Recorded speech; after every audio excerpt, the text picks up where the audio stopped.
Hey everybody, it's Lights Camera Jackson and welcome to LCJ Live. It's Sunday, August 20, 2023. We have a new champion at the weekend box office. It's Blue Beetle. Blue Beetle, number one, barely over Barbie. And when I say barely, I mean the Thursday figure that Blue Beetle got is what put it over the top. $25.4 million for Blue Beetle is less than what Shazam! Fury of the Gods opened to in March. That started with $30.1 million. I thought, all right, we were sort of neck and neck with Shazam and Blue Beetle's Thursday totals, 3.4, 3.3. Friday, it had 10 million total. After Friday, Shazam had 11.7, I believe, so it was starting to go down. And Blue Beetle now with almost 5 million less than Shazam, and Shazam was a total box office bomb. I mean, it only made, 56 million, something crazy like that. Here's Blue Beetle with 25.4. What I will say is this. Warner Brothers is happy today. Yeah, Shazam did 57.6 total.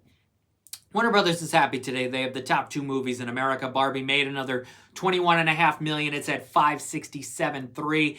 It's just a few million away from passing Mario to become the biggest movie of 2023, which is a huge accomplishment.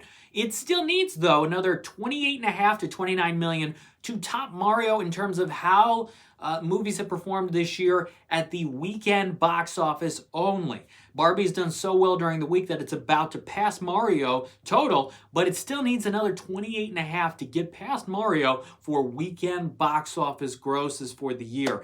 It will get there, I believe, but it's going to take at least 2 weekends in order to do so, whereas passing Mario total anyway is only going to take maybe 2 to 3 days at this point. So Warner is happy today. They're happy that Barbie's going to become the biggest movie of the year. They're happy that they have the top two movies, a new number one in Blue Beetle, that Blue Beetle is number one over Barbie, which they did not want Blue Beetle opening at number two.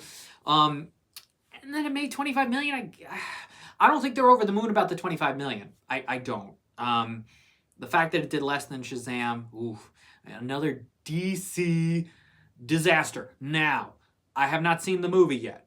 I have not. I've been screening other movies. I'll tell you what I've seen, which comes out this week. I've seen Retribution with Liam Neeson. I've seen Golda with Helen Mirren. I have seen The Hill with Dennis Quaid. So I've seen those. Still got to screen Vacation Friends 2, which I'm looking forward to checking out. That's on Hulu Friday. I really enjoyed the first one, so I'm looking forward to the sequel. And of course, also coming out this week is Gran Turismo, which I saw several weeks ago, and is terrific. I will be able to share my thoughts on The Hill on Thursday, Retribution on Wednesday, and Golda tomorrow. But Blue Beetle, I will be checking it out at some point soon, but 25 million, it's not great. It's not. It is August, but it should have done more than that. It is about even with The Suicide Squad from 2021, which I think opened to 26, 27 million, something like that. That did have a simultaneous debut on HBO Max, but still, 25 million is not huge, but it is your new number one movie. The movie that took down Barbie / Barbenheimer was Blue Beetle. It will be remembered for that. Your number 3 movie is Oppenheimer with 10.6 million. Check this out. Oppenheimer is now the 10th biggest Universal movie of the 21st century. It is also the biggest non-Fast and Furious, non-Jurassic World, and non-Illumination movie for Universal of the 21st century. What an accomplishment. It added 10.6 million this weekend. It's at 285.2. It will pass 300 million domestically. Amazingly, Oppenheimer still, even with Blue Beetle in IMAX screens, it was still on 32 IMAX screens this weekend, making $1.3 million on 32 IMAX screens, 22 of them in 70 millimeter. This is according to Box Office Report. And that is 12.2%, 12.3% of its weekend gross. The per screen average on that is more than $40,000, which is unbelievable. For week 5 of Oppenheimer.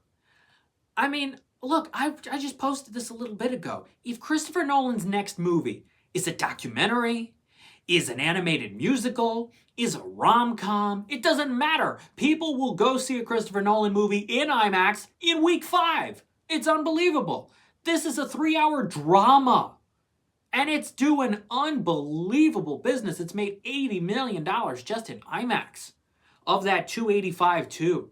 Unbelievable. This is not a Batman movie. This is not Dunkirk. This is not Tenet and Interstellar and Inception, which relied on visuals and camera tricks. This is a 3-hour drama. It's a talky movie. There are a lot of boardroom scenes, courtroom scenes. There's one explosion scene. There's a couple other moments, but that's it. It's a 3-hour drama, and it's doing $80 million in IMAX because it's a Christopher Nolan movie. Wow. Heather just commented, movies. I know, movies right now. They're doing well. Some of them are, some of them not as much, but still, that's a solid top 3 this weekend for August. A movie that made 25, 21 and a half, and more than 10 million, 10 and a half million this weekend. That's a solid top 3 for August.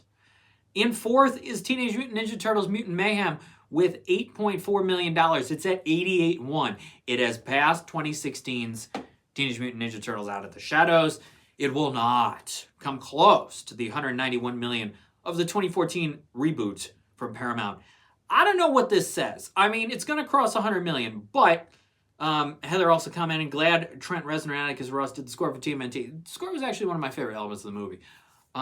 I don't know what this says for Paramount, though. They want a franchise out of this. They want a Nickelodeon series, and I'm sure the Nickelodeon series will probably go forward, and it'll be popular. But there have been so many versions of TMNT over the last 15 years that I have witnessed, let's go 16, 17 years, that I have witnessed, kids who are now parents have witnessed. It's unbelievable how many times they have spun this franchise around. Nickelodeon, not Nickelodeon, Paramount, Warner Brothers had the 2007 CG animated movie. A lot of people involved. I don't think people are tired of the characters because people are still going, but you have to think a little bit about, okay, can we stick with one for a while and will it sustain? And that's what Paramount and Nickelodeon have to decide. Right behind it, in 5th this weekend, is Strays. The new comedy with the voices of Will Ferrell and Jamie Foxx as foul-mouthed dogs opened to $8.3 million. Josh Greenbaum, the director of the movie, I talked with him. That podcast episode is at lcj.podbean.com, Animation Scoop Q&A at animationscoop.com. He grew up near me, Saratoga Springs, New York. How about that? Great conversation with him, a lot of fun. Got to see his dog he adopted from the movie, young Reggie, really great.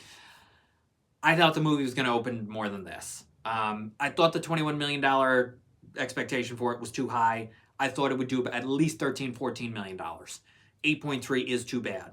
This might be a movie that people catch up on in the next few weeks, but you know, it doesn't have the impact of Ted. It doesn't have the impact of Sausage Party. It doesn't have the impact of Good Boys. And I know those were comps. Those were movies that it wanted to relate you to. This kid-friendly concept of sweet dogs and family concept of sweet dogs, turning that into an R-rated raunchy comedy. Maybe this is a case of too many people knew what they were in for going in and therefore didn't feel like they needed to see it. The movie that comes to my mind is Pop Star Never Stop, Never Stopping. This is a movie that also from Universal was marketed and people sort of knew maybe too much of what they were in for and therefore didn't go.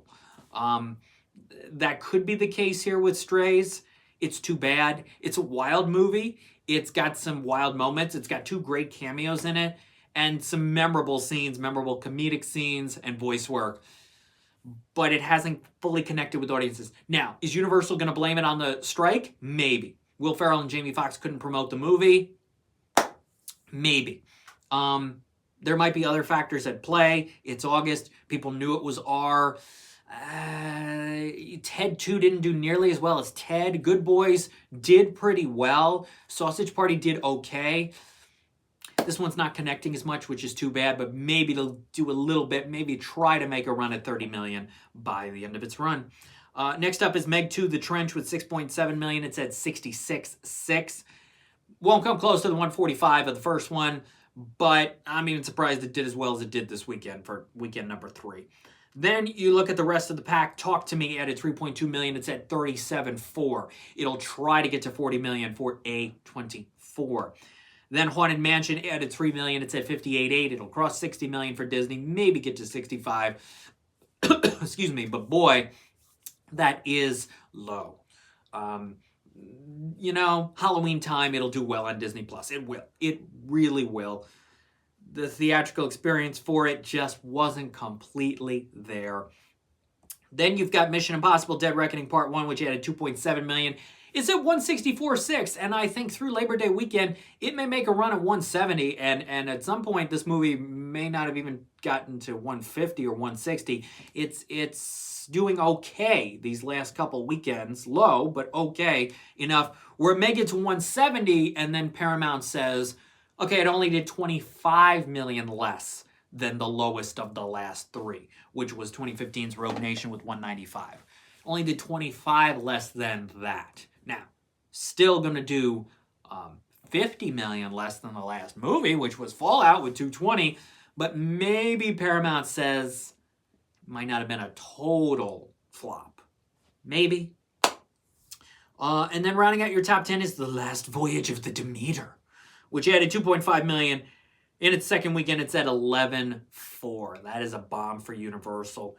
At least Strays is going to make more money than that. Right behind it, Sound of Freedom, which added close to 2.5 million. It's at 177.6. Sound of Freedom, as of this moment, out of the top 10 this weekend. But if it ends up making more than Last Voyage of the Demeter, Last Voyage of the Demeter out of the top 10 after just one weekend. So those results will be unveiled tomorrow. But as of now, Sound of Freedom, an unbelievable run this summer. Wow. 177.6, more than Mission Impossible, more than Indiana Jones, more than many other movies that are out in theaters right now, with the exception of Barbenheimer. So, yeah, just incredible numbers. Incredible for Sound of Freedom. As I mentioned, the movie's out this weekend. That'll try to take down Blue Beetle and Barbie next weekend. Gran Turismo, which if Sony's taken the preview screenings from last weekend and this weekend, putting them into the box office for next weekend, Gran Turismo's going to win. I really think it can do 17, 18 million at least, based off of all these showings and what it does next weekend. I really think Gran Turismo will be number one. Golda will do a couple million. It has Fathom Events screening starting Wednesday. Retribution, the Liam Neeson movies have not done a lot of money recently. It'll only make a couple million out of the gate. And The Hill, which I still can't tell you what I think of it. I wish I could tell you what I think of these movies. We're embargoed as critics. Yeah, it's crazy. But The Hill, probably make a few million. We'll see if it grows its audience over the next few weekends as the baseball gets underway with looking at the playoffs and the World Series, and maybe that will have steady results for a few weeks. So Gran Turismo's got to be number one. If Gran Turismo is not number one, Sony's going to be disappointed. I really think so. On digital, starting Tuesday, is 2 Tickets to Grease, which I highly recommend if you haven't seen it yet. Because it was in some theaters. It's finally on digital on Tuesday. One of the smartest screenplays of the year. Some of the best scenes and performances of the year. 2 Tickets to Grease. So, can I make a comment on something? That's what Howard Stern said right before he called me a freak show back in 2010. If you've never heard that audio, it's on YouTube. Can I make a comment on something? The Emmys voting is going on right now for the Primetime Emmy Awards. And there are pieces out there analyzing who will win in certain categories, and I get that. And the voting is taking place right now. I get that. But the fact that the show is not until January 15 right now, I can't get into it. I can't get into the excitement of thinking about who's going to win at the Primetime Emmy Awards because the show is nearly 5 months away. I cannot do it. The voting will close pretty soon. And those results will be locked in and sealed up and stored somewhere for 4 or 5 months. I can't believe that's going to happen. I think the TV Academy is going to have a hard time keeping secrets. There could be a scandal. Wouldn't that be something if, the results in certain categories got out there in this long period of time? That's the danger that you face. But it's the only way at this point with these strikes going on.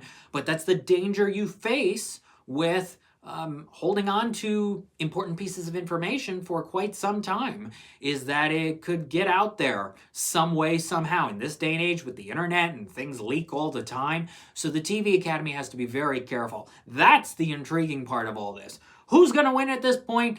I don't honestly care at this moment. I don't. It's nice that these people are nominated, but to try to build up excitement over these categories and who could win, 5 months in advance. That's a lot to ask. The Creative Arts Awards are Jan 6 and 7, and I wish everybody the best of luck. I've got friends who are nominated. I have colleagues who are nominated. Great.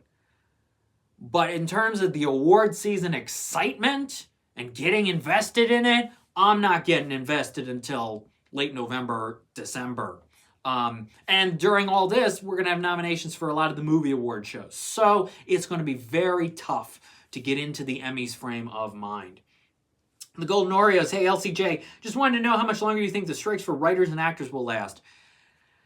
It's several more weeks. It's got to be. The writers, they're trying and they're making a little bit of progress. I think the writers will resolve their issues before the actors do. If I bet on something today, I bet on the writers resolving this before the actors. I really think that's going to happen.